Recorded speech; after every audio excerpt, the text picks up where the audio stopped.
Hi, my name is Sarah. My name is Mujib. And welcome to another episode of Let's Get To It. This is episode 28, and we're going to talk about methodologies today. Yeah, I love that.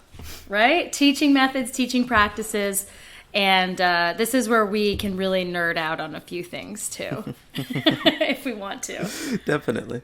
But yeah, I think it's so important that folks know a little bit more about how we do the things that we do, because fitness, exercise, it's everywhere, and you can really go anywhere to learn how to squat or do lunges or lift something or ride a bike or fill in the blank, but there is a method to the madness. And not every coach or trainer is the same or teaches the same. And so it's really important to choose wisely, I think. Yeah, I think about it like there's a million things you can do with a sweet potato. You know what I mean? Like that sensation that's like, you get, not just choose wisely, but you got to find what works for you, and we've talked about this before personally, but like not everything is for everybody, and part of the method of a good trainer is to recognize when we're a good fit or when the best thing to do is to recommend somebody else, and that's what I love about networking within the community and being able to know other trainers and other different modalities that we can subscribe to or prescribe for people, things like that. It's just awesome to understand that there is definitely something for everybody out there, and to recognize when that thing is what I have for you, or when the thing is what you have for that person, And I think that's the sign of a really good trainer as well, when that trainer is able to say, because maybe it doesn't come from the client. Like sometimes it has to come from the coach or the trainer that maybe suggests something different. And like you said, either a different modality or a different approach or something. And that's a lot. And I think also that means that the coach has to have that collaborative mindset. And if we're only coming at something from a competitive mindset, like, I don't view you, we're colleagues, right, first of all, but even before that, I didn't see you as a competitor. You're a collaborator in this fitness space. So if I can't deliver something for a client, but I'm like, you know what, I think I have the right person for you. And that's just amazing. And the more professionals that can do that, our listeners, whatever your field is, it's really powerful to build up that collaborative network and really, take care of your community and your clients and really, serve them. Like it's putting them first so that they get the best out of the experience. Right. So yeah, I think that's so important. And not everybody does that. Right. And, I think caretaking is a great way to put it. You put it really well in that way that, if I perceive myself as a caretaker of people or of my community or of the people that are coming to meet with me or who are reaching out to me for something, then it is my job. It's my responsibility to keep that in mind and to, again, understand when I am what they're looking for or when I'm not, I'll probably use a lot of different analogies throughout this episode because so many different things come to my mind when I think about caretaking or when I think about, just providing people with what they're looking for or what they need or being able to have a little bit of insight for them, to give them some direction. That's one thing as trainers that is true, is that we are versed in what we know how to do, and we're versed in understanding the body, and we're versed in understanding how to get people from point A to point B when they're looking for some type of physical advancement, and to be able to look at somebody and to say, this is what you need or that's what you need, and I can provide that or I can't provide that. That's, for me, that's primary. That's number one. If somebody comes to me and they're like, I really want to get into kettlebells, but I got this slip disc and my shoulders are busted, I can't reach over my head, I'm going to suggest that they go to the rehab gym or something like that first, because I know some trainers there, and I know the trainers there that I've trained with kettlebells, and I know that they're going to be able to give you what you need in the form of rehabilitation as well as preparation for heavier lifting or for more intense exercise practices. But the last thing I'm going to do is take your money and try to, run you around circles to pretend like I have what you're looking for when I don't, especially if it's going to put you at danger, because if we're caretakers, then the last thing I want to do is to put you at risk of greater injury or even stagnation, even progressive stagnation, like not making any progress. Like that's not what we're trying to do here. I couldn't agree with that more. I mean, that's so important. And it's this, this ethos of not doing harm to people that you're serving. And I kind of think of, when people become nurses and doctors, they have to take that Hippocratic oath to not harm people. And it's really interesting because as fitness professionals, we're sort of weirdly situated in this wellness bubble because, I'm not a physical therapist. I'm not an osteopath. But yet we're so integral to just a person's holistic well-being, and the sort of wrong person can really harm or hurt someone, right? To have either to be misguided instructionally, or to be overtrained, or again, if someone is to reveal to me that they've got some kind of injury and I'm just like, oh, you'll be fine, let's just keep going. We do have an incredible responsibility, and sometimes I'm actually I'm going to say this, maybe this is controversial. Sometimes I'm actually shocked at the lack of oversight of our profession in particular. Like it is, there's two sides to the coin here. It's extremely easy to gain entry into the fitness industry, and I'm going to explain that. Almost anybody can become a trainer. You have to pass some courses, yes. You have to do some studying, yes. But if we're really honest here, like I'm a cycling instructor. In order to get certified, I took like a weekend class, and all of a sudden I get like a card that says I'm a certified cycling instructor, and I can take that card to a gym, and the club owner is going to say, "Great, when can you start?" And that's, on the one hand, it's great to have a profession that's widely accessible for folks. That, you don't need to get 12 years of, schooling or a master's degree or a PhD. But on the other hand, you just got to be careful, because some folks, like, I know you were a student of anatomy, and you're always studying and reading, and you really care about your craft, and you've, and I know plenty of trainers who continue to do the work, but there's just plenty of people, like, they get that piece of paper, and then, it's like, they're not making appropriate recommendations, or, it's just kind of like a little scary when you think about it. And, and so on the one hand, it's like, I'm grateful because it was easy for me to change careers. Like, we both have come at this industry, like, having done things before. And so I'm so grateful that it was as accessible as it was, but I'm also incredibly mindful of the responsibility I have, again, to caretake. And if I don't know something, or, it's like, what, that's outside of my wheelhouse, here's a recommendation for a nutritionist, here's, PT, here's whatever it is. And I'm like, and then, I'm happy to help you work through other things after you've seen these people. Right. Yeah, I had a client once he's probably about 73, maybe he was 71 when we were working together, and he had a shoulder issue, and it was deteriorating. He had basically a floating bone chip in his arm, in his shoulder, and they called it a mouse, is what he kept telling me it was. And I've had some different relationships with the shoulder surgeons in the UVM network, that were in the Fletcher Allen network prior. And, that comes from understanding that kettlebells are great for rehabbing shoulders and for making strong shoulders, and then trying to create relationships with shoulder surgeons so that I can understand more about the shoulder complex itself. So I can understand why it is, and I can know when something's, like you said, outside of my wheelhouse, and I need to to recommend something different for that person. And, this gentleman had been training with me for a while, and we were working on a lot of stuff that was just like 90 degree, not going much overhead, really not going overhead at all. And when it came down to the fact that his shoulder wasn't really getting any better, and he was getting tired of the fact that his shoulder wasn't getting better for himself, I said, here's a surgeon in the area. Like, why don't you go and talk to him, see what he has to say to you, see what sort of recommendation that he could give you.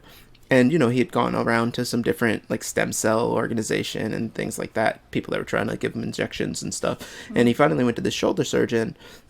First, he went to one, like, kind of medical group, and they were like, oh, you're a perfect candidate for a complete shoulder reversal. And they turn the socket into a ball, and they turn the shoulder ball into a socket instead, and they stick it. Yeah, it's massively invasive. Wow. And it's like the last straw sort of thing. And he goes and he's like, wow, that sounds like a lot. So he comes to me and he's like, this guy says I'm a perfect candidate for a shoulder reversal. And I says, you should go and see this doctor and talk to him first, get a second opinion. This guy's one of the best shoulder surgeons in Vermont, And long story short, he calls that guy, and the guy's like, well, I'm in your age range. That's really the last thing you want to do.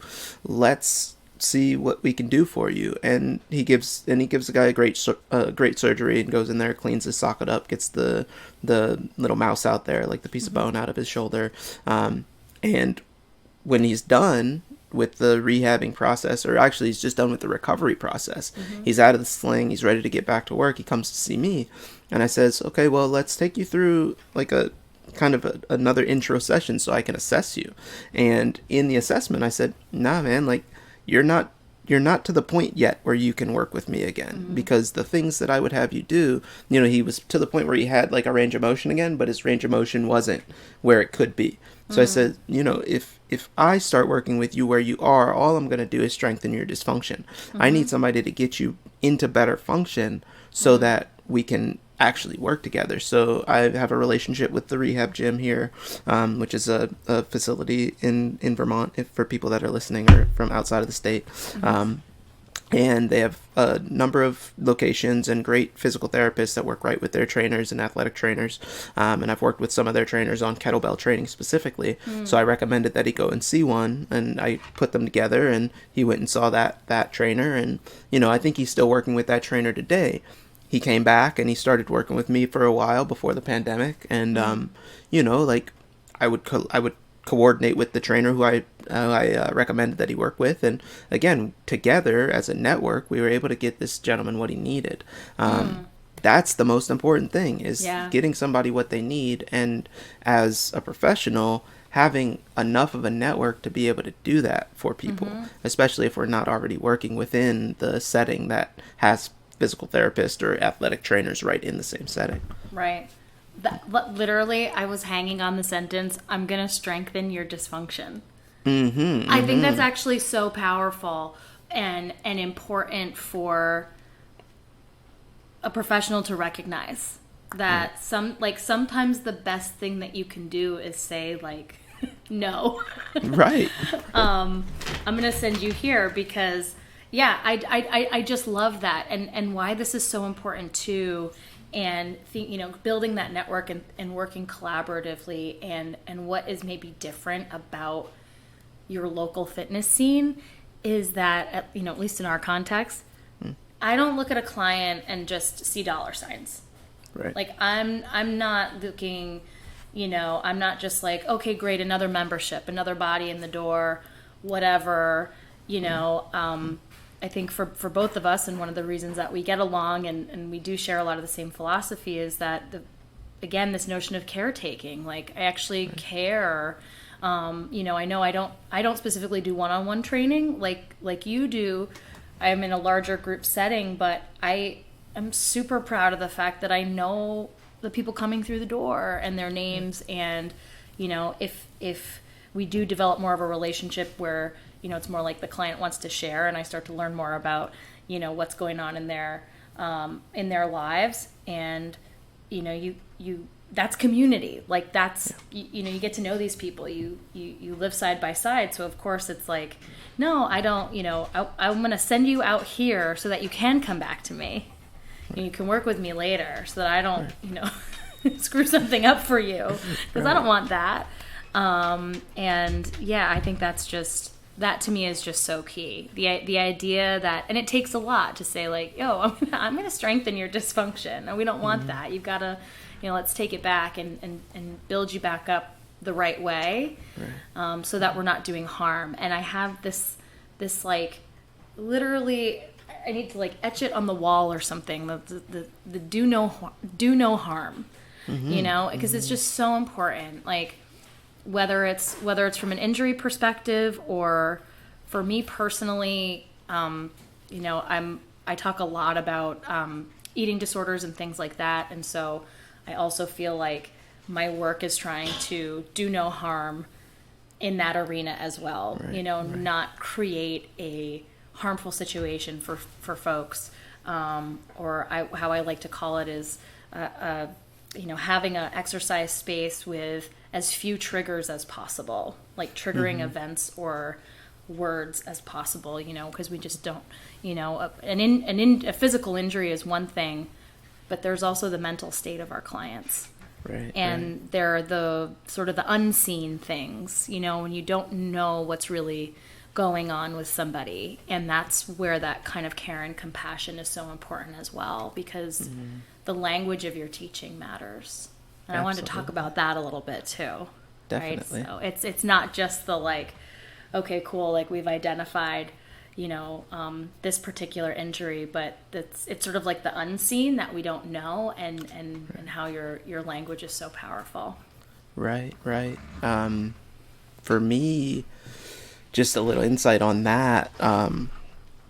When I realized that as a young trainer, you know, like I've been training people at this point since I was 27, you know, so 11 years.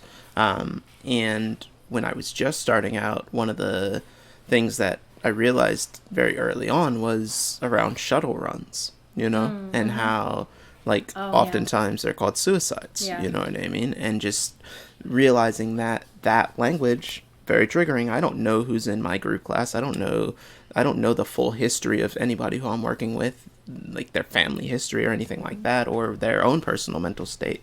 So just taking those certain parts of language, those easy to drop things, and flipping them and saying like, okay, let's call this a different thing, or like, let's research a little bit of why this is called this movement, and maybe I can find a different word for this specific movement that I'm trying to teach somebody.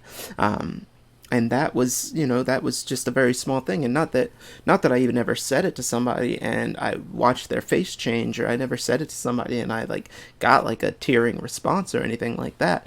It was my own, like when I heard myself want to use that language, it changed the way that I approached it, and then it made me reassess everything that came out of my mouth. And I love that you just brought it there, because, you know, do no harm is like, that's it. I hope we say it 10 more times in this session, like in this recording, because it, as a trainer and as people who might be listening to this who are aspiring trainers, or whatever field that you're in where you're working with somebody in a personal level or on a group level, understanding that our job is to make people feel as secure and as safe in that space as possible.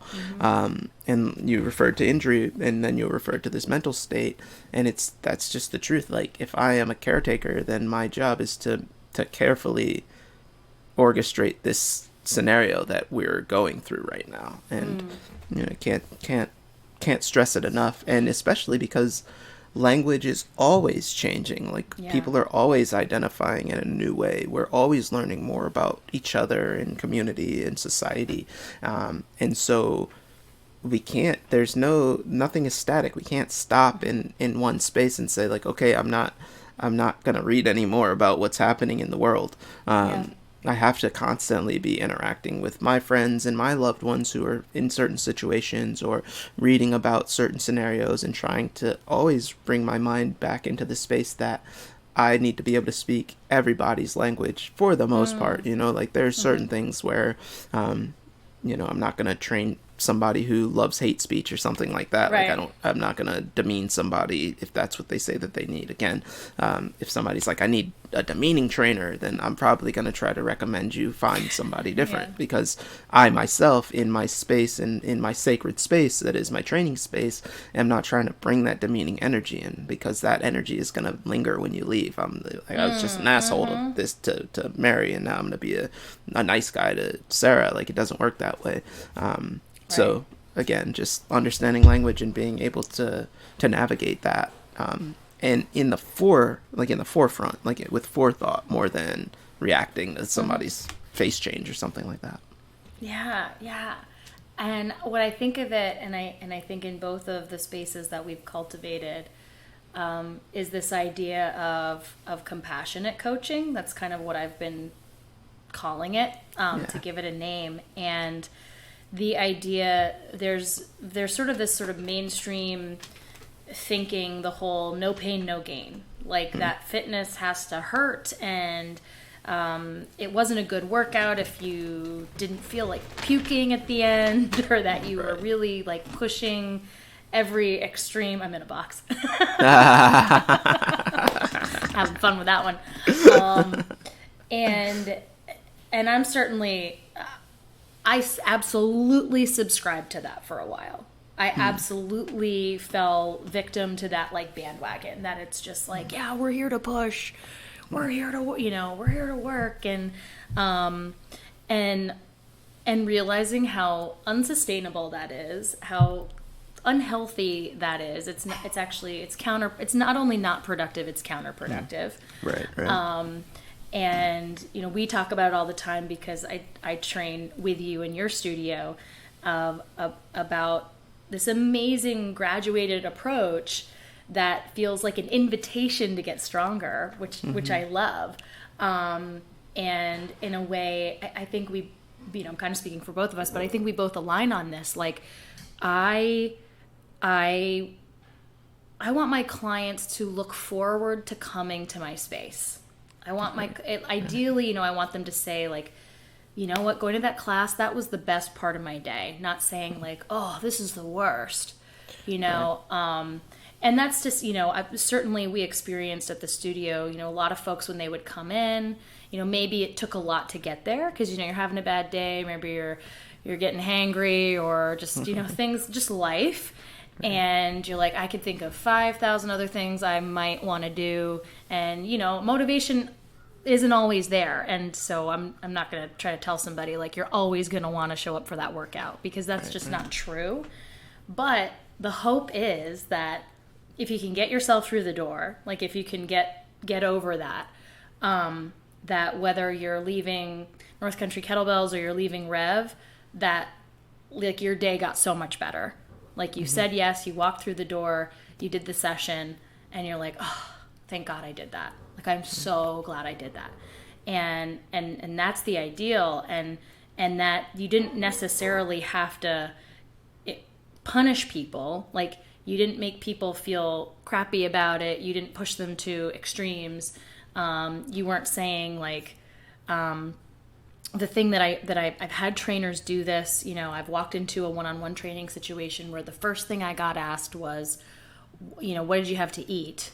As if like, okay, that, somehow eating the wrong thing is, okay, now this workout is punitive because you didn't eat the right thing, or, fill in the blank. But I think most people can like attest, like have their own like horror stories when it comes to fitness. And, like a lot of damage can be done. And there's a lot of people who are turned away, whether it's the gym or a training situation or a boutique studio or whatever. There's so many people that are turned away because of a traumatic experience or a negative experience with a fitness professional that makes them feel bad, shamed, guilty, or it's just like every time you walk in there, you feel like it's a punishment. Right. No shame, no gain. Yeah. Yeah. Oh, I haven't heard that one. Right. And my God, like, I don't want to make anybody feel like crap at all. Right. And I don't want to feel like crap. Right. And it goes back to what you said, do no harm. And the act of being a caretaker, like, if I think about how I want my mother to feel after an interaction with me, right? Like, do I want her to feel less of herself? Do I want her to feel like if she, you know what I mean? Or do I want her to feel happy? Like, do I want her to feel like she's the strongest, the greatest version of herself that she can be? Like, that's for me, that's my job. And, you know, the beautiful thing about the kettlebell is that, you know, if it hurts, you're doing something wrong. You know what I mean? And it's very obvious. Like, and I was lucky enough to have the people that showed me how to lift kettlebells, they were old timers, and that's what they said. They said, you know, you should work hard. You should you should get a good workout, a good sweat or whatever. Like, it will be challenging, but if it hurts, you're doing something wrong. You know, it should never hurt, you know? And I've stuck by that. And every certification I've ever gone to with kettlebell trainers, that's what it is. If it hurts, this is how you get away from the pain. If this hurts, then here's the correction for that. If somebody says that they're feeling this pain, then here's the cue to give them so that they're out of that pain. It's just the way that it really is. I'll use driving as an analogy oftentimes, in the sense of like the progression of training, but the analogy is also with driving is that if I just have you in third gear going 75 miles per hour and your car is screaming, we're not doing the right thing. You know what I mean? So like, if I want this to feel smooth, I want it to feel easy for you, because again, with the kettlebell, that's the only way that we're going to progress, is that if it feels like it's easy, and that's if you're swinging a 50-pound kettlebell, it's still going to feel Which I can easy. do now. Yeah, you can. Totally. Yeah. And that elicits my happy dance, because it's amazing. Right. And it feels good. It feels good. If swinging a 45-pound kettlebell felt like crap, then you never probably would want to swing a 50-pound kettlebell. You know what I mean? And so, you know, that goes kind of back into what I was saying as far as like finding something that speaks to you. You know, like if I'm trying to find a new way of eating, like if I'm having some allergic reaction to my food or some gut problems or something like that, and somebody's like, oh, you know, you need like a all quinoa diet with no spices on it. That's not going to serve me at all. You know what I mean? Like, that doesn't speak to me. That doesn't speak to what's going to make me feel good at the end of the day. I'm probably going to drop off of whatever I'm doing and go back to however I was rocking. So it's always just find, you know, maybe the best thing to do is to Google search like delicious diets for helping with IBS or something like that. You know what I mean? And then somebody's like, oh, you know, you should stop eating X, Y, and Z because that maybe you should get a test to see if you're lactose intolerant, things like that. And then I can approach it a little bit differently. In thinking about this episode, that was one of the things that kept coming to my mind, is that if I'm not getting the result that I'm looking for, then maybe I have to look at something within my technique that I might be able to shift, and that might get me to my result a little bit better. And again, that comes from the training practice of like, if it feels that hard, then there's probably something that you don't understand yet. And then once you understand that thing, it's going to open the door to it feeling a whole lot better, a whole lot easier, and then we can progress, then we can move forward, because we haven't maxed out yet. Right. And I'll talk about that in a minute as far as like maxing out. Well, a couple of things coming up for me in listening to what you just said. One thing about knowing the difference between fatigue and pain, I think is really important, and I often preach that on my spin bike in particular, but in other disciplines as well. Like, you know, where I'll train with you, and I love this. Like, a standard question I get from you, and I love it, is, how do you feel? I love it when you ask me that, and it's so important. It's so important, because it's not like we're using any other metric, right? You're just like, how did that feel? And oftentimes I'm like, whoo, like, I felt that, and I have a much better body awareness and self-understanding at this point in my life, especially when it comes to fitness, where I'm being pushed and I'm feeling that fatigue, but not pain. And I know where that line is for me very well. And I think And I just try to talk to my clients about it. Like if it's painful, like if I'm, again, to bring it back to my discipline, if I'm asking you to climb or sprint or whatever it is, and it doesn't feel good, like if it feels bad, or if it's something on your body is hurting, like you've got to listen to that. If you're tired, that's one thing, because fitness is exhaustive, or can be, or it's gonna, put you out on certain levels. But it doesn't have to like take you to your max constantly, like the entire time. So I was thinking about that, and then the one other thing that I just wanted to touch on, and then we can maybe circle back to the max out thing. But this notion that if you didn't suffer, like it wasn't a good workout. I think, and I sometimes sort of see this sort of prevalence. It's like people trying to one up themselves on level of difficulty, or, oh God, just this kind of like, I barely made it. Or this idea of like, again, just like linking this suffering and punishment, and that is somehow like it was a better workout because of how like crazy hard it was. And that's not to say like I'm somebody that loves to get down, or like loves a challenge, right, 100%. But I can't use that measuring stick for every single, like how good was my workout, like so I think that it just kind of like messes with us, this idea that it's got to be painful, there's got to be some suffering involved. No. Right. It doesn't, oh my. Like, I don't know. I threw a lot in there. No, it's so true. And just like any other good point, it sparks a lot of different kind of trains of thought, And I think about oftentimes like how are we in our life outside of fitness, and how does that affect the way that we approach fitness? Like for me, like you see me, I'm pretty mild-mannered person. I for the most part, I mean, I can have my own outbursts and stuff like that, but for the most part, like my demeanor is pretty chill, and that's kind of how I approach my training. So like, I've said this before, and when I first started shooting videos for kettlebell training, I would have to put, at first I didn't put any weights on the videos, because I wasn't trying to show people that. I wasn't trying to showcase like, oh, this is how much weight we're using. But then people would say to me like, well, how much does that thing weigh? And I would be like, oh, that one's 50 pounds or something like that. And then people would be like, oh, whoa, I thought that was 12 pounds. And so then, because I was showcasing my clients and things like that in some of these videos, I started putting the weights that people were using in the videos, so that people could say like, oh, those are 2 30-pound kettlebells, or that's a 70-pound kettlebell. And because otherwise, everybody looks so mellow. Everybody looks like it's so easy. Everybody looks like they're having such a enjoyable time doing what they're doing.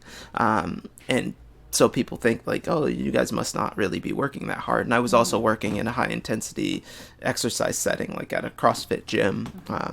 And folks were expecting, at the end of the workout to be laid out and this and that. And I said, I myself, I come from a laborer background. Like, my brother's a carpenter. Like we're builders. I was a kitchen worker myself, and also, had other kind of like odd jobs, painting and helping people build things and things like that. So for me, the idea that I wouldn't be able to walk the next day after my workout wasn't acceptable, because I got to walk up and down a ladder, or I got to carry this big heavy thing. If I have a damage to my shoulder and now I can't reach up over my head for 5 hours a day, then how am I ever gonna, like, it's gonna mess up my livelihood, And so again, that tends to be how I try to approach the training practice for folks, is that like, this thing that we're doing here, and it's a little different too, because I am a personal trainer, so my job is to make you feel better, and to help you interact with the best feeling that you can get. And also, that's kind of like what I sell, as far as like that, it's that enjoyability, it's that not just the endorphin rush of doing these things, but it's the endorphin rush of being like, wow, I did all that and I didn't even really feel that sore. And then we can add all those numbers up for you, and all the weight and all the reps and all the sets and how much time you were under that resistance and things like that. And then folks are like, whoa, I just absorbed all that work, you know? Yeah. Also, because like the first time that we met, you were using half as much weight, you did half as many reps, and you felt like crap the next day. So you have to understand that this is progression. You're doing twice as much as you were doing with twice as much weight, and your body is just eating it right up and ready for more. And that's what we talked about kind of last episode as far as the elements of fire and things like that. So if you haven't listened to It's Elemental, go back and listen to that. Check it out. Because when we talk about fire in the sense of the training practice, it's not my job to burn you out. You know, my job is to build you up, is to get you steaming hot, smoking, go, and then get out of here and take that out into your life, you know what I mean? And go and get whatever you want to get. And again, it's just, that's how I am in life. Like you'll ask the people that I am with, like that's how I try to make them feel. It's not about trying to break people down or beat people down. It's literally about trying to build people up, uplift people, get people feeling better. Whether we're in the workout setting or we're coworkers or we're cohabitators or whatever. Like that's my job, is to try to make everybody feel the way that I feel, like I guess not necessarily the way that I feel personally, but like to share some of those sensations. And especially when it comes to the practice, like you're gonna, if you're a fly on the wall, you're gonna see me moving big kettlebells, and you're gonna see me smiling about it, and you're gonna see me laughing about it, and you're gonna see me dancing about it. And that's how I want you to feel, you know, when you're in my space working out, is like you should dance, and you do dance oftentimes after a set. I do a lot. Oh man, and it's just this idea that, you know, we're doing fitness. It's coming from a place of joy and a place of love, and that is super contagious, and I love that. And you're exactly right in terms of, you know, who we are in the training facility or the studio is who we are outside of it, and bringing that philosophy and you know, I can speak to my personal experience with fitness was one that was very negative decades ago. You know, I had a very negative relationship to myself, and I used exercise as a tool. And I wanted to talk about, like, use this platform as an opportunity to talk about this or flesh this out a little bit, because I think it's important, because I think there's a lot of folks who think that exercise will solve something. Like, let's just say, okay, I don't have a great sense of self. I don't feel good about myself, but I'm going to exercise myself into fill in the blank, and then all will be good and I will be happy. And yay. And so that exercise becomes that tool. It's a means to an end. And for a lot of folks maybe listening that have experience either with an eating disorder or an exercise disorder, body dysmorphia, that what you start to realize is it's sort of that literal, like, hamster on the hamster wheel. Like, no amount becomes enough. And it can have an addictive quality to it. And the whole reason why I'm sort of bringing this up is I think it's so important to have a healthy relationship to exercise. Sometimes work needs to be done outside of the gym, outside of the studio. There's a healing that needs to occur in terms of how we view ourselves. And exercise can certainly be important in terms of instilling, like, confidence and doing a lot of other positive things. So, like, absolutely. But I think if, as someone who used to use it as a means to an end, like, oh, okay, well, burning this many calories is going to be like my salvation and my road to happiness, and I'm going to love myself because, you know, I was thinking about it the wrong way. And when exercise, like, is the destination, like the kettlebell training session is the thing. It, like, is the thing. It is the joy. It is the thing that I'm looking forward to. It's not what's going to make me look this way or blah blah blah blah. And so I'm sure there's, you know, tons of opinions on this, but I just think for folks that may be working through a past experience or just a really, if the gym really is a trigger or it's been sort of a negative space for folks, and I think for plenty of people it is a space of shame, or I don't know, I'm sure you get this, Mujib, that sometimes people think they have to like get into shape to work with you in the first place. There's like, oh, okay, no, like I'll I've got to do X, Y, and Z, and then I'll sign up for that gym, Right. And it's like, no. We, I think we come as you are, like we, we want to work with you. But just this idea, that I just am sort of fleshing out on my own, that it's not necessarily the tool, like that's not going to be the salvation necessarily. And the idea that, I want folks to have such a positive relationship with themselves and with fitness. Like I want that to be a source of joy, like get excited about it as you and I get excited, that it's, and it really can be, it can hold that. And like you mentioned earlier, it might be spinning, it might be kettlebells, it might be dance. There's so many amazing ways that we can move our bodies, and we've talked about this before, like it's energy, right? Like we're cultivating that energy source, and we're expending energy and all kinds of stuff, and it's super powerful. And so I don't know. I love it. I love that. What are your thoughts on that? I know we come at this differently, but that life experience for me, I can't, I do work out for the joy now. Like it's not a negative, and it's like to get to that other side is so awesome. Right. And I know there's folks like very much on the side that I was on, and it's so much better on the other side. Right. But, it takes, I had to work through a lot of stuff. I had to work through a lot of things outside of the gym to feel like it was a good space for me and a supportive space. I love how you put that. Like you had to work on stuff outside of the gym in order to make the gym space feel more supportive. You know what I mean? Yeah. Like, that was something, and I don't want to lose this little idea that I had in this moment, so I'm just going to say it to speak to it. But that's something that I really value and love about the way that you approach your training practice and the way that you approach Rev and getting people into high intensity exercising the way that you do, is that you bring the joy to it. You can see that on your face, you can see that on the other instructors that work with you, that you all are bringing your joy into that space, and that's what people are attracted to.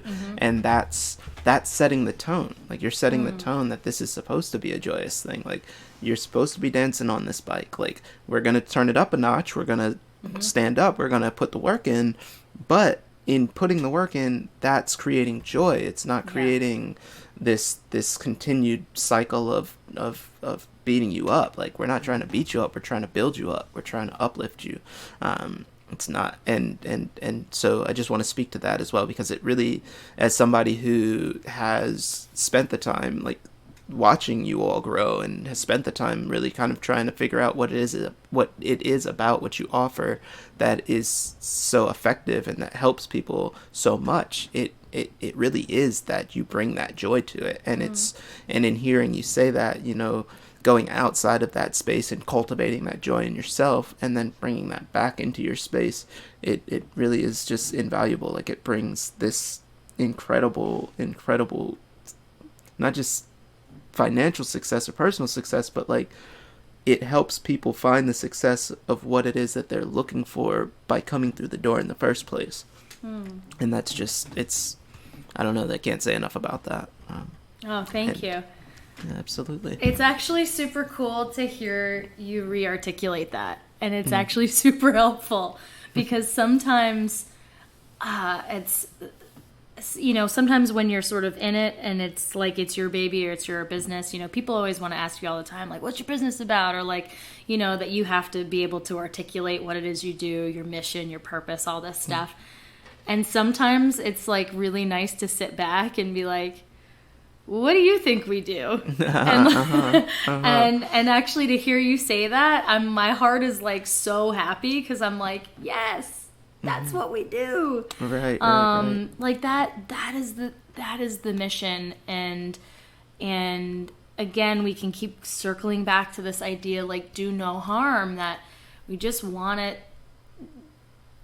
I want that experience to be joyful for people. Yeah. And if, I was taking a class with Dr. Loretta Ross, and she said, on social movements, and she said, you got to make your movement so irresistible that people want to join. Like, the movement's got to be fun. She was big. I mean, she's a legend in terms of racial justice movement, social justice, women's reproductive rights, like so on and so forth down the list.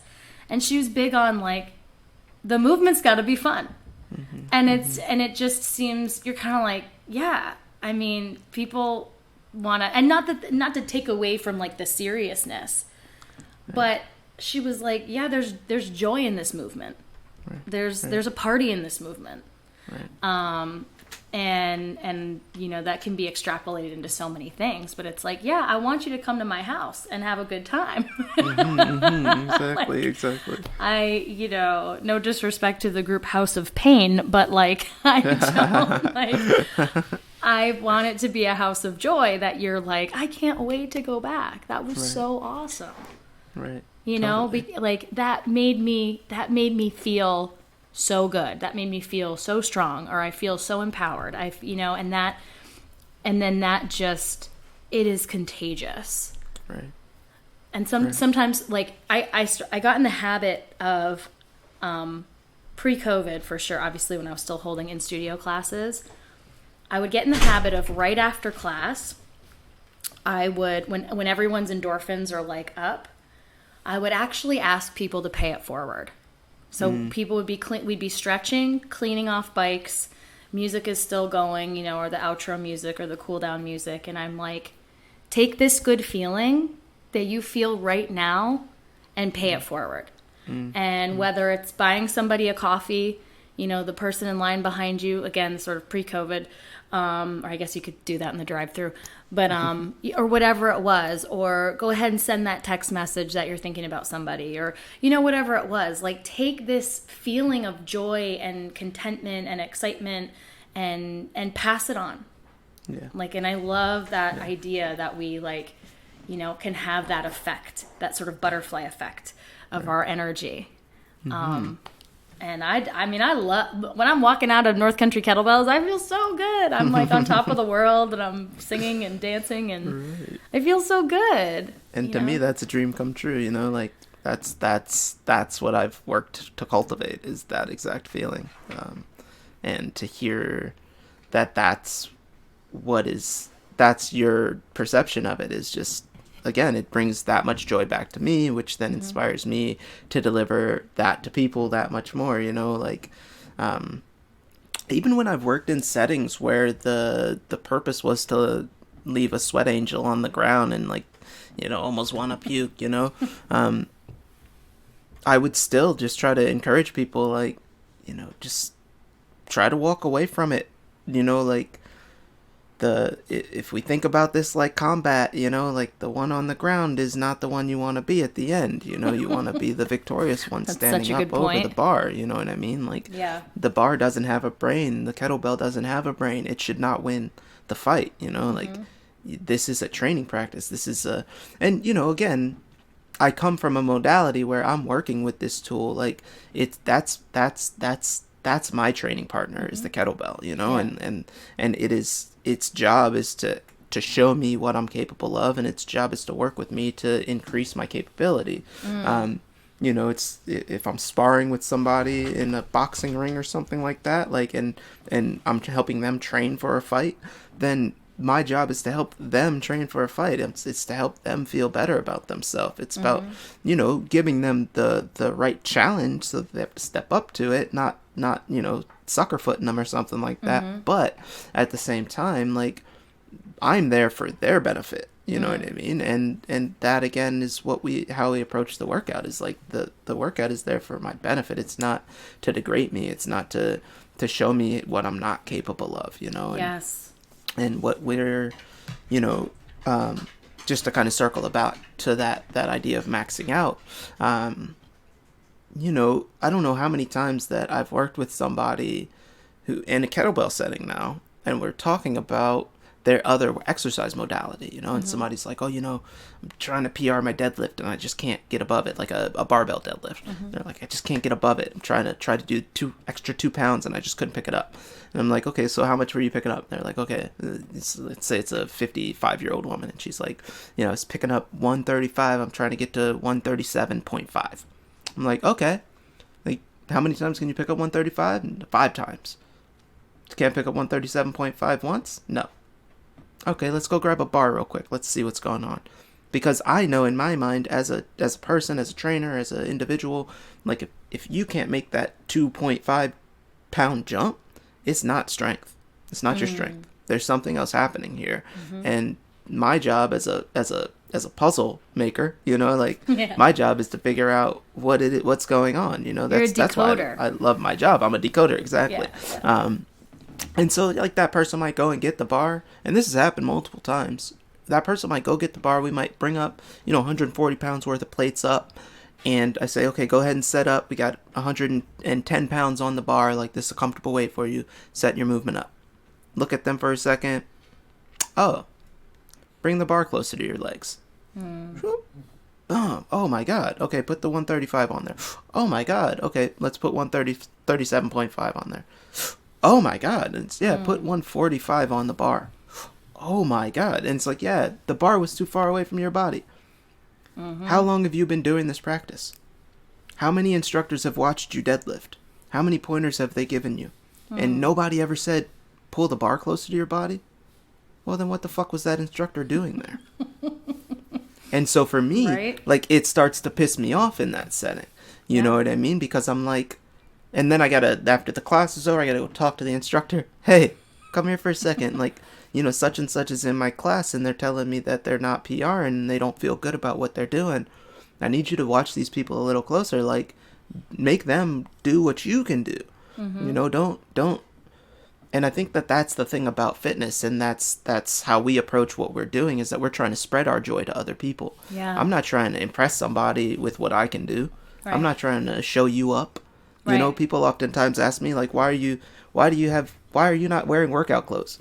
I'm like, well, I'm not here to work out. Like, your doctor's not in a gown. You know, your doctor is in the coat. Like, your doctor's in the doctor's clothes. He comes in, or she comes in the best clothes. You know what I mean? Like, it's not my job to show you what I'm capable of doing. You know what I mean? I love that. And it comes to the point where every once in a while, like, I was working with these high schoolers, and, you know, we went through 6 weeks of programming, and in the first 3 weeks, like, they didn't really believe that I was teaching them anything, you know what I mean? And by the 6th week, like, they're like, oh my God, like, this is great. You know, I can do so much more now, and it feels so much easier to do that stuff that felt hard. And one of the kids is like, what can you do with that 70-pound kettlebell? I was like, everything, man. He's like what? And I was like, everything that I showed you how to do, I can do with that. Yeah. And he's like, let's see. And then so I did something real quick, boom, boom, boom, put it down. Not trying to impress him, just trying to, like, show him that I'm not lying to you. He's like, well, what do you do with that 88-pound kettlebell? I was like, same stuff. Like, I don't know, man. Like, that's my limit, but, like, I can do stuff with it. And he's, let me see. So, okay, I'll show you. Boom, boom, boom. And he says, oh, you make it look so easy. And I said, that's what I'm telling you. Like, if it felt hard, I'm going to go back down and wait, and I'm going to make that weight feel easier, and I'm going to come back up. Like, if it feels hard, then there's something that I don't understand, and I have to go back down, and I have to understand that a little bit better. And, you know, you can probably relate to it with the spin class. If somebody's like, you know, I wanted to puke after I got off the bike, like, I felt like I was going to pass out. Well, what did you eat today? Did you fuel properly? You know, I remember the first time that I went to a high-intensity class and was, like, laid out on the floor, and the person was like, well, what did you have for food today? I said, oh, I didn't have, it was an early morning class, like, I didn't eat anything. I maybe had a cup of coffee, you know? And he's like, oh, well, there you go. When you haven't eaten for 13 hours, you know what I mean? And I'm like, oh, yeah, you're right. You know, like, my body isn't, I haven't fueled my body properly to come and do this. So then the next time that I came to that class, I was properly fueled, and I rocked it, and I didn't feel like I was going to pass out. And I think that the the most important thing, again, as the do no harm and as the caretaker, is to say, at the end of this workout, you will feel fatigued, you'll feel like you worked, but you will feel replenished, like you won't feel depleted. And if you feel depleted, then take it down a notch, or make sure that you're fueling properly before you come in here, so that we're not bottoming out your tank. Like, I don't need you to spend all your energy in here. I need you to leave here with energy to go and do what else you need to do for the rest of your day. That sort of sensation. Yeah. Oh my God. So many things. Sorry if that was my buzz. So many things there. Couple of things just sort of floated into my brain. I used to say stuff like, I'd be done with a class and I'm like, if anybody's on a juice cleanse, get out of here. Right. You know, because first of all, you know, the body needs nutrition, and I'm not slamming juice cleanses. If you want a juice cleanse, that's fine, but do not show up to a high intensity cardio class while on a cleanse. Like, those two things should not be in combination, right? So, you know, I'm big on kind of fueling for the work, and also, you know, you talk about sort of going up or down in kettlebell weight. Something kind of comparable in cycling class, I think, is leaving the saddle. So for those that are familiar or unfamiliar with studio cycling, you know, we're either sitting in the seat in the saddle, or we're in a standing position out of the saddle. And when you're out of the saddle, that can take a significantly more energy to be out of the saddle than when you're seated. And oftentimes when we leave the saddle, we're jogging or running. Is just some of the terminology. And body positioning is crucial. You know, there's a lot of things that have to be correct, or, you know, injury can happen, or fatigue, and, you know, etc. And one of the things that I always try to suggest to folks is that, you know what, if we're out of the saddle for a long time and you need to sit, no questions asked, because, you know, we might be doing something that is intensive out of the saddle, but, you know, if we're spending 5 minutes out there and you haven't built up the ability to be out of the saddle for 5 minutes, it is going to feel like crap. But so it's cultivating a space and an environment where people don't feel like they have to do that thing or else. Well, everybody else is doing it, or, you know, it's to not shame people into doing something that doesn't feel good, not to ostracize anybody, to, again, I always think when I look back on my own teaching or my own classroom and the students that are in it, because I'm in a group scenario, if I look out amongst 40, 50 people, which, God, I can't wait for the other side of this pandemic, because I really miss those class numbers. And I actually see a variety in variation in what folks are doing, then I actually know that I'm doing something right. And what I mean by that is, it shows me that the client feels comfortable enough to do what they need to do in that moment. So, you know, some people may say, all right, we need the whole room up and we have to be in perfect unison and everybody's got to be like marching lockstep. And trust me, there are some really cool moments, you know, and I'm sure you've seen them on social media where people are doing jumps and tap backs. And again, this is like industry speak. This is, you know, indoor cycling jargon. And it can look really cool to see sort of like this unified movement. But, again, if we're doing something and I'm like, okay, I see a couple people throughout, like this person's deciding that they're going to stay seated, and this person, it just shows me that you know what you need and you feel safe enough to be like, you know what, I'm actually not going to take that cue right now, because either I know it doesn't feel right for my body, or, you know, I'm using this as a recovery today. Like my PT said, you should go to that cycling class, but just like stay seated. Right. And so I absolutely love it. And I reinforce that with folks. I'm like, I am so glad that you guys are tuning in, and because people can be in a class environment and just think, oh, if I don't do what the instructor says, I'm not a good student or I'm doing the wrong thing. It's like this group think. And And believe it or not, I actually do not want to be a cult leader. Like that is not a job that I want. And to hear you speak, Mujib, too, and also to know you and how you teach, like, I think the best trainers and coaches, like, it's not about them.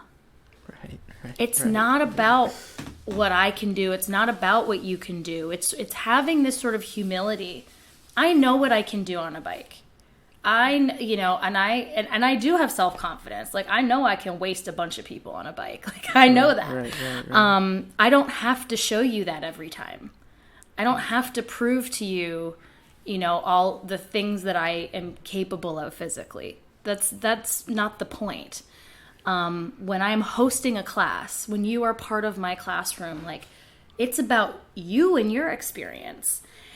And so, like, my biggest pet peeve, yes. if we can go there, please, is the celebritization of fitness instructors, where it's just like, it's all, and you see this more in mainstream fitness, big fitness is kind of what I like to call it, where it's just like, it's about that person and their celebrity and their aura, and not that you shouldn't be motivated and inspired by somebody, because I totally get that, but like, it's also not about them.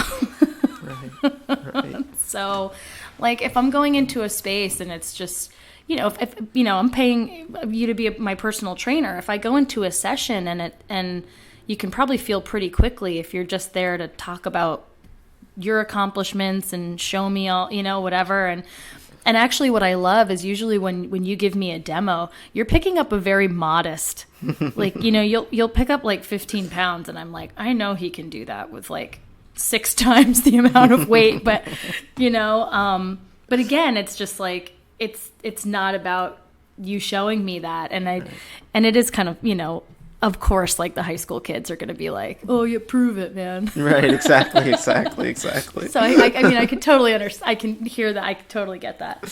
Anyway, that was a lot. That was a bit of a rant. No, I love that, because it the reason, you just spoke to it perfectly. Like, I had to learn this the hard way, like, because with kettlebell training, I talk about the 3 kettlebells, right? So you got your first kettlebell is your learning bell, second kettlebell is your practice bell, third kettlebell is your application bell. So since our whole purpose is to get you to that application bell, right? But imagine if 2 things. Imagine, one, if the first day that you came in to learn a kettlebell swing, I gave you that 50-pound kettlebell to swing. It would be dangerous. It would be scary. It would elicit the opposite response that I want to elicit. Like, I want everything to feel so easy that of course you can lift that 50-pound kettlebell. Of course it's not shocking when I put it in front of you. Like, that's what I need. And then also, if the goal is to get you to that third kettlebell, sometimes it scares people. You know what I mean? Like, if everything that I'm showing you is with a 70-pound kettlebell and I'm grunting and screaming and doing all this other stuff, like, and you're a beginner, or you're like an older person, or you're somebody who's just in the beginning of their strength progression, or you're coming back from injury, or any number of reasons, or even if you just don't like somebody trying to show off in front of you, and it's a turn off to see that sort of thing. Yeah. For all of those reasons, I'm not going to pick up that 60-pound kettlebell and show you anything, because I'm trying to show you how easy it is to do it. I'm trying to show you what it should look like. And if I was to get the 60-pound bell, I would just show you 1 rep. I'd show you what I want you to see. But the whole point is just to, again, like you said, I'm taking myself out of it. I'm not bringing my ego to it. It's about you. Like, you're literally coming into my space for yourself to feel better when you leave, not so that you feel, not so that, I mean, if you feel better about me, it's because of the experience that I've given you. I don't want you to walk away being like, oh, Mujib is so strong, I'll never get to that, or Mujib is so strong, like, I want to attain his levels of strength. Like, no, it's not about me at all. Like, I want you to feel into your body. I want you to listen to your body. I want you to work at your pace. I want to meet you where you're at. I'm not trying to trying to, like, you don't need to meet me where I am. I don't need to teach you from where I am. I need to meet you where you are, and I need to teach you from where you are. That's the whole point of the practice. Like, you know, and that's what's going to get you to where I am. I said this to somebody the other day, like, and hopefully you're listening. But, you know, I said this to somebody the other day, like, I'm not going to teach somebody how to drive, like some beginner who's learning how to drive. I'm not going to teach you how to drive on the highway in a snowstorm. Right? I'm going to teach you how to drive in calm weather, in a safe setting, in a place that makes you feel confident and comfortable.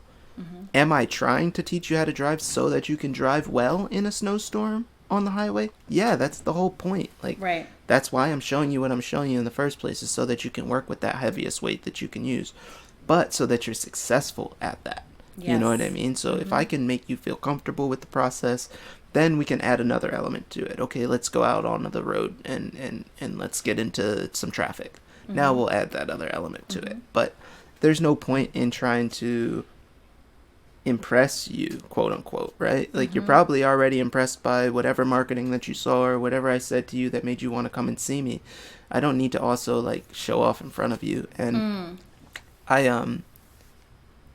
this is from experience, though. You know what I mean? Like, I'm definitely responsible for, you know, showing off myself in certain situations, not to my clientele in that one-on-one setting, but, you know, like, if, like I said, I used to work with a CrossFit gym, and everything there is like PR. How high can you jump? I'm gonna PR my box jump. How much can I deadlift? PR my deadlift.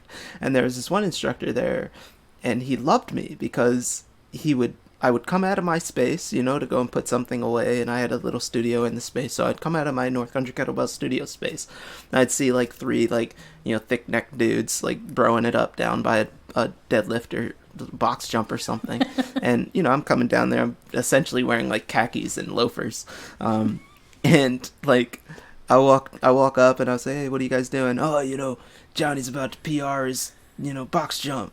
I was like, oh, yeah?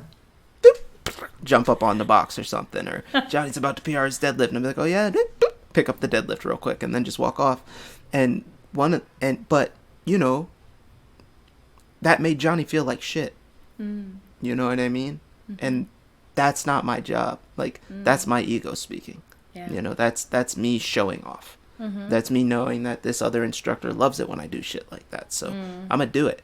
And my goal wasn't to make Johnny feel like shit. I had to look in hindsight and be like, damn, that probably made Johnny feel like shit. Like, he's been warming up for 25 fucking minutes. Sorry for cursing so much. I'm getting, like, amped up about this. But it's like, you know, Johnny's been warming up for 25 minutes to do this thing, you know, and he's about to, like, maybe hurt himself trying to do it. Like, he's going to skin his leg trying to hit that box jump, or he's going to make his back sore trying to do that deadlift. And I'm going to jump in front of him and just, like, pick it up and show him what I can do and walk off smiling. That's not what it's about. That's not what we're supposed to be about as trainers and as instructors and as caretakers. And, you know, that again, that kind of, like, drives my methodology, is like, you know, if I'm gonna get you where you want to be, it's by helping you from where you're at and taking you there and guiding you there, almost hand in hand. Yeah, and I think, and thank you for sharing that experience, because I think it's also important that people know that, you know, it's not like we haven't made mistakes. Or, you know, that we don't battle some of these same things, like ego and fitness. And certainly, you know, because, you know, a very real fitness is very much about the body. It's body centric, right? So I think we've all been there, whether it's showing our strength, quite literally, in that kind of situation, which kind of feels like a little bit of machismo, you know, like what happens, you know, in the weight room, and also from another side to it is, you know, how one's body presents. Like, that's a big issue in fitness, I think, and in mainstream fitness is, I think it's really dangerous to associate effective trainers and coaches with their looks necessarily, or judge. Here's let's peel back the curtain in fitness a little bit too, in fitness marketing, right? What big brands or companies want to do is they want to highlight a particular trainer, and let's just say body, And part of what they're going to try to sell you is, do this thing so you'll look like that. It's just I mean, come on. It's the beauty industry is riddled with this as well, right? Like, you see the person selling the product. Oh, well, my eyelashes look like hers if I buy that product. Will my abs look like theirs if I, buy the shake weight? Remember the shake weight, everybody? I do. Okay. So, and they'll put a super jacked, oiled up dude holding the shake weight, and people are like, oh, okay. And it continues to happen. And even in my own corner of the world, and I'm actually getting back to something you kind of referenced, Mujib, believe it or not, but I'll have a client, or multiple clients, actually, they'll say, I'll just say it. This has been particular to my experience. I want Sarah DeGray arms. Okay, I have, for those of you that can't see me, this will be on YouTube, but I have a muscular physique, let's just say. And I got it from my mama. Like, I could show you a picture of 7-year-old Sarah, and I have the same arm muscles. Like, so there's something to that. But my response was not, okay, well, keep coming to my classes, and you can look like this too. I don't know whose voice that is. But my response is always like, well, you can't have Sarah DeGray arms because these are my arms. Right. And you're not me, and I'm not you, and I'm not saying that to be an asshole. I'm saying that to just be like, well, how about having your own arms? And because your body's great, and it's fantastic, and it's, doing all this work, and I just don't, I've never been comfortable with this idea of sort of like selling what I do, like, oh, you can look like me or look like our trainers as long as you come into this space. And I understand that certain activities you might present differently, right? Because, if you're building up your arms and your shoulders, or if you're doing a lot of push-ups, that's going to result in XYZ. And if you're somebody that runs daily, you're going to develop certain muscles and whatever. So I get it that our physique is, potentially malleable. And then, of course, nutrition matters. It's complicated. But the point is, again, what really sort of gets me fired up is this idea that we are still marketed and sold a lot of fitness based on that spokesperson, that body, that person that's sort of, doing the thing. And news flash, like, chances are that the yoga studio that you're going to, or the gym, or, wherever, your instructor's a real person, and they look how they look, and whether or not they're good at what they do has nothing to do with how they look with their shirt off. Like, I don't know. Oh, totally, truth. But again, and it just goes back to also the, like, it's not about me, it's not about you. I'm not up there, to, at least for me, like, I'm not up there to show off anything to hope that you're thinking like, oh, you want to do this to be more like me. No. Please no. I don't know. But there's a lot of trainers where the business that we're in actually attracts a lot of that personality. That cult of personality. A lot of people are thinking that way, that are on the podium, or the ones that are doing the coaching. So they're out there. Right. Totally. But just think to yourself, like, okay, well, does that person actually care about your well-being? And maybe they do. I don't want to assume that they don't, because they might, like to check out their own body, whatever. But anyway, I'm kind of off on a tangent, but I do think that's important in terms of our methodologies. Just this idea that, I want my clients to, you said like about the best version of themselves. Like, I want my clients are amazing as they show up. Like, however they get in the door, you have everything that you need, everything that you've ever needed, you already have. And my job and Mujib's job is to cultivate that. It's to bring it out. Yeah. You've got it. There's literally nothing I can sell you that you don't already have. Right. We're literally just guides. Yep, that's it. That's it. And I think we need to end there, actually. Yeah, totally. Because it's so obvious that both of us could just keep on talking about this topic. Well, like, this is what we do. Have a part 2, you know. This is there has to be a part 2, because this is our bread and butter. Right. This is what we do. Totally. And if we weren't passionate about it, then we should do something else. Right, that's it. Right? I love that. The moment that we're really just getting fired up, we're gonna throw water on the fire. Yeah. Or sand on it. Well, we're just gonna spread it out. That's all. Like, we're not putting it out. We're just spreading it out. Good. You know? Okay, good. Oh man. Okay, listeners, viewers, wherever you are, thank you guys so much for listening to this conversation. It's near and dear to our hearts, obviously, and we will continue this conversation certainly again. Totally, Right? absolutely. Awesome. My name is Sarah. My name is Mujib. And hope you all have a great day. Thank you for listening.